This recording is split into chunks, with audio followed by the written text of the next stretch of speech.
Hi guys, Pakistani family रखे मैं उम्मीद करता हूँ आप सब खैरियत से होंगे, जाओगे, खुश होंगे, आबाद होंगे। तो यार मेरा नाम वजाहत है। मेरा नाम नदीम। यार मतलब 75 सालों में पहली बार इंडिया ने फाइनली बना लिया है अपना फाइटर जेट टर्बो इंजन। अच्छा हाँ, ये वीडियो का टाइटल अब ये तो बहुत बड़ी खबर, कसम से बहुत बड़ी खबर है यार। वाकई में अब ये वॉच करेंगे तभी हमें आइडिया लगेगा। तो काउंट ऑन करते हैं 3 2 1 एंड स्टार्ट। दोस्तों स्वागत है आपका इनसाइट नॉलेज की एक और नई वीडियो में। दोस्तों आज की इस वीडियो में हम डिफेंस से जुड़ी 2 बेहद ही महत्वपूर्ण खबरों के बारे में बात करने वाले हैं। जहां हमारी पहली खबर भारत के पहले क्रूज मिसाइल के स्वदेशी इंजन को लेकर है जिसे एक प्राइवेट कंपनी ने विकसित किया है। वहीं पर हमारी दूसरी खबर भारतीय वायुसेना की तरफ से निकलकर सामने आ रही है, जिसके तहत भारतीय वायुसेना एक ऐसा कदम उठाने वाली है जिसके दम पर भारत अब अपने फाइटर विमान और ट्रांसपोर्ट विमानों के लिए एविएशन फ्यूल का इस्तेमाल कम कर देगा। इससे भारत को करोड़ों का फायदा भी होगा, साथ ही पर्यावरण की भी सुरक्षा की जा सकेगी। तो चलिए जानते हैं दोनों ही खबरों को विस्तार से।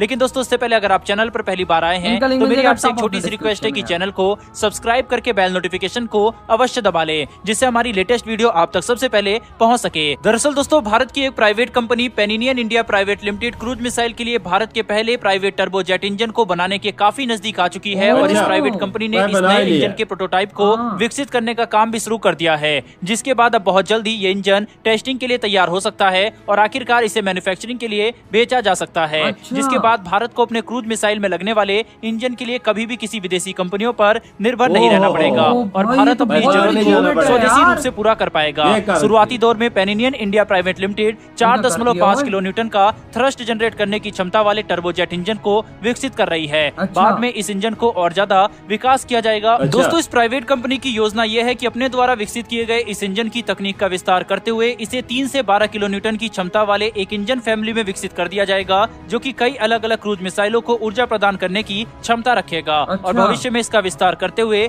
कई अलग प्लेटफॉर्म में भी इस इंजन का इस्तेमाल किया जा सकेगा, जिससे भारत आखिरकार क्रूज मिसाइल इंजन के क्षेत्र में भी पूरी तरीके से आत्मनिर्भर हो जाएगा। मौजूदा समय में भारत क्रूज मिसाइल के काफी सारे इंजन को विदेशी कंपनियों से भारत के अंदर आयात करता है, लेकिन इस इंजन श्रृंखला के विकसित होने के बाद भारत को ऐसा करने की जरूरत नहीं पड़ेगी। हालांकि ये शुरुआत काफी छोटी है, केवल 4.5 किलो न्यूटन की क्षमता वाले इंजन को ही शुरुआती दौर में विकसित किया जा रहा है, लेकिन ये एक प्राइवेट कंपनी के द्वारा हासिल करने की वजह से एक काफी बड़ी बात है। साथ ही जैसे जैसे इंजन को विकसित करने की तकनीक भारत के अंदर मैच्योर होगी, तब भारत की प्राइवेट कंपनियां ज्यादा बड़े और शक्तिशाली इंजन को भी बना पाएंगे। टर्बोजेट इंजन एक बेहद ही जटिल उपकरण है और इसे बनाना बिल्कुल भी आसान काम नहीं है। टर्बोजेट इंजन को विकसित करने के लिए कई सालों का समय लगता है और उसके बाद भी एक छोटी सी गलती पूरे इंजन को बर्बाद कर सकती है। इसीलिए एक टर्बोजेट इंजन को विकसित करने में किसी भी तरीके की कमी नहीं रहनी चाहिए। दोस्तों हमने पहले भी आपको ये बात बताई थी कि एक नॉर्मल एयरक्राफ्ट इंजन में 30,000 से भी ज्यादा कंपोनेंट का इस्तेमाल किया जाता है, जिससे ये बात साफ हो जाती है कि इसे विकसित करना काफी ज्यादा जटिल प्रक्रिया है। लेकिन अब भारत की प्राइवेट कंपनियां इस क्षेत्र में भी काफी तेजी से प्रगति कर रही है और वह समय दूर नहीं जब भारत न कि केवल क्रूज मिसाइल के इंजन को स्वदेशी रूप से बनाएगा, बल्कि लड़ाकू विमान के इंजन को भी भारत की प्राइवेट कंपनियां स्वदेशी रूप से भारत के अंदर ही बना पाएंगे। और ये सब केवल मेक इन इंडिया और भारतीय कंपनी की निष्ठा की वजह से ही संभव हो पाया है, जिसके लिए हमें भारतीय सरकार और प्राइवेट कंपनियों की सराहना जरूर करनी चाहिए। बहरहाल दोस्तों बढ़ते हैं हमारी दूसरी खबर की तरफ। दोस्तों भारतीय वायुसेना अब एक काफी बड़ा कदम उठाने जा रही है। दरअसल वायुसेना ने अब ये फैसला ले लिया है कि साल 2024 तक हमारे विमानों की कुछ फ्लीट बायोफ्यूल पर ऑपरेट करेंगे, जिसके दम पर भारत न केवल करोड़ों की बचत कर पाएगा, बल्कि विमानों से होने वाले प्रदूषण को भी काबू किया जा सकेगा। वहीं पर इस लक्ष्य को संभव बनाने के लिए भारत की एक company Mangalore refinery and petrochemicals limited साल 2024 से भारत के अंदर एविएशन ग्रेड के बायोफ्यूल का प्रोडक्शन शुरू करने वाले हैं। सबसे अच्छी बात तो यह है कि जो बायोफ्यूल भारतीय वायुसेना के विमानों में इस्तेमाल किया जाएगा ये 2G या 3G ग्रेड का बायोफ्यूल होगा, यानी कि इसे बनाने के लिए खाद्य पदार्थ का इस्तेमाल नहीं किया जाएगा, जिससे खाद्य पदार्थों की भी बर्बादी नहीं होगी और हम लोग फूड वर्सेस बायोफ्यूल डिबेट से भी बच जाएंगे। दरअसल दोस्तों खाद्य पदार्थ से पैदा होने वाले बायोफ्यूल को लेकर एक काफी बड़ी डिबेट चलती आ रही है, जिसे आम भाषा में फूड वर्सेस फ्यूल डिबेट कह दिया जाता है। लेकिन इसका मुख्य मुद्दा यही है कि क्या हमें खाद्य पदार्थों का इस्तेमाल बायोफ्यूल बनाने के लिए करना चाहिए या फिर उन्हें उसी काम में इस्तेमाल करना चाहिए जिसके लिए ये ज्यादा महत्वपूर्ण है, यानी कि लोगों को फूड अवेलेबल कराने के लिए। लेकिन क्योंकि भारतीय वायुसेना अपने बायोफ्यूल को बनाने के लिए खाद्य पदार्थ का इस्तेमाल नहीं करेगी, इसीलिए इससे खाद्य पदार्थों की बर्बादी का भी खतरा खत्म हो जाता है और भारतीय वायुसेना अपने विमानों को बायोफ्यूल के जरिए ऑपरेट भी कर सकेगी। मौजूदा समय में भारत का ये लक्ष्य है कि हम साल 2024 से अपने आम एविएशन फ्यूल को इस्तेमाल करने के बजाय उसमें 10% बायोफ्यूल मिला देंगे, जिससे हम लोग करोड़ों की बचत कर पाएंगे, साथ ही पर्यावरण को भी इससे नुकसान नुकसान कम होगा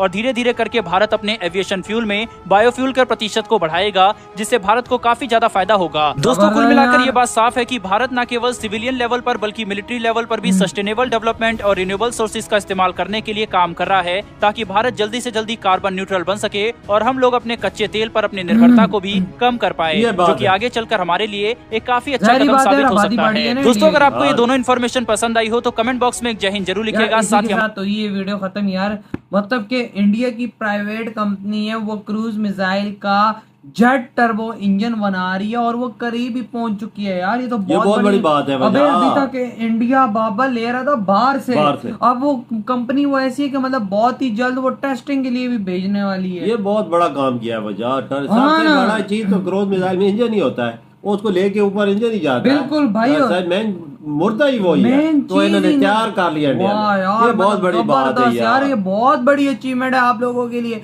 यानी इंडिया में अब प्राइवेट कंपनियां भी आगे आती जा रही हैं इस काम में। हाँ, असल मसला है ना वजह, प्राइवेट कंपनियां जो गवर्नमेंट के साथ मिलके ना ये चीज बनाती हैं। गवर्नमेंट के साथ न मिले ना तो काम नहीं चलता। सही कहा, अकेले तो नहीं बना सकती गवर्नमेंट। यार बाबा अभी इंडिया के प्राइवेट कंपनियां भी ऐसी हो गई हैं कि भाई अब वो खुद भी बना रही हैं भाई। गवर्नमेंट इजाजत देती है तब ना, वो तो बाबा पहले जब कंपनी स्टार्ट होती है तो तभी दे देती है ना, लेकिन ये कि फिर बाद में भाई ऐसी ऐसी वो चीजें निकालते कि गवर्नमेंट भी शॉक होती है कि भाई इन्होंने ये आखिर बनाया क्या बना दिया। वही ना यार, ये इंडिया गवर्नमेंट के लिए बड़ा पैसा बचेगा इससे कि भाई ये इंडिया और देशों से लेता है तो वही भाई अपने देश के अंदर ही बनाएगा। बिल्कुल, इंडिया उन ममालिक में शामिल हो गया जो क्रूज मिसाइल के इंजन खुद बना रहे हैं। उन ममालिक की साफ में बिल्कुल आप ये कह सकते हैं। बिल्कुल ये अब कह सकते हैं क्योंकि समझो 90 to 95% बन चुका है। ये और बहुत बड़ी बात है। हाँ ना, और ये बायोफ्यूल का जो जहाजों का मिलिट्री का ये भी बहुत बड़ी बात है। 10% ये शामिल कर लेंगे तो बहुत बड़ी बचत होगी, और फ्यूल की बचत, हर चीज की बचत, और ये से इंडिया की बचत है ना, पैसे की बचत, उधर से भी बचत, करोड़ों रुपया बचत होगी। और जिस तरह बीच में ये बता रहे हैं कि भाई डिबेट चल रहा है फूड वर्सेस बायोफ्यूल, तो यार अगर फूड के लिए भी है और एक्स्ट्रा भी है तो आप लोग यूज कर सकते हो, कोई टेंशन नहीं है इसमें। क्यों भाई? बिल्कुल। और भाई ये चीज भी बड़ी अच्छी है यार, तेल से निर्भरता तरह के तजर्बा कर रहा है किस तरह से, क्यों आबादी बहुत है ना, फ्यूल की बचत हो और कच्चे तेल पे थोड़ा सा कम। बिल्कुल, इम्पोर्ट भाई ज़ाहिर बात है ज्यादा होता है तो पैसा ज्यादा लगता है, तो मोदी सरकार की यही भाई फोकस है कि भाई जल्द से जल्द हम इसको इलेक्ट्रिक बायोफ्यूल इलेक्ट्रिक कार, ये वो सारा वो सोच रहे हैं। कच्चे तेल पे कम दारोमदार हो, पेट्रोल डीजल से जान छूटे। सही कहा। तो यार वही ना, बिल्कुल। तो यार आप लोग बताएं आपके क्या थॉट इस वीडियो के बारे में। अगर ये वीडियो आप लोगों को अच्छा लगा तो लाइक कमेंट शेयर सब्सक्राइब करें। अचीवमेंट पे क्या कहना है कमेंट सेक्शन में लाजमी शेयर कीजिएगा। इधर वीडियो खत्म करते हैं, तो बाय।